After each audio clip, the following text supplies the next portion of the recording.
Likvidaator – ettevõtete likvideerimine. Ettevõte on nagu taim, ta tärkab, kasvab ja ühel hetkel kuivab. Varem või hiljem tuleb iga ettevõte likvideerida. Statistika kohaselt on enamike ettevõtete eluiga alla 10 aasta. Sageli likvideeritakse üks ettevõte, et minna edasi teiste ja elujõulisemate projektidega. Likvideerimise põhjuseid võib olla erinevaid. Muutused majanduskeskkonnas, võlgnevused, omanike erimeelsused või kaos raamatupidamises.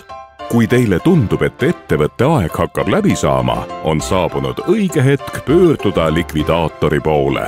Likvidaator pakub abi kõigis küsimustes, mis seostuvad ettevõtte likvideerimisega.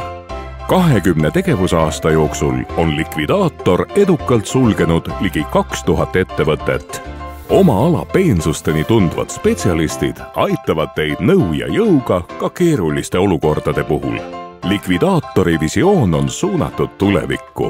Oluline pole mitte minevik, vaid kasutuks muutunud ettevõtte likvideerimine omanike jaoks parimal ning rahulikuimal viisil.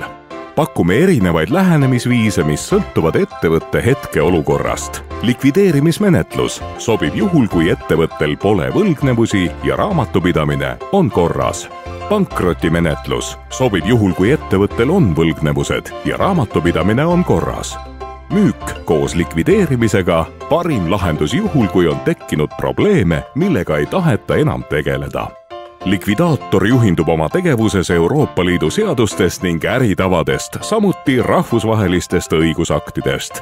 Konsultatsioonid on tasuta. www.likvidaator.com. Likvidaator – puhtam tulevik.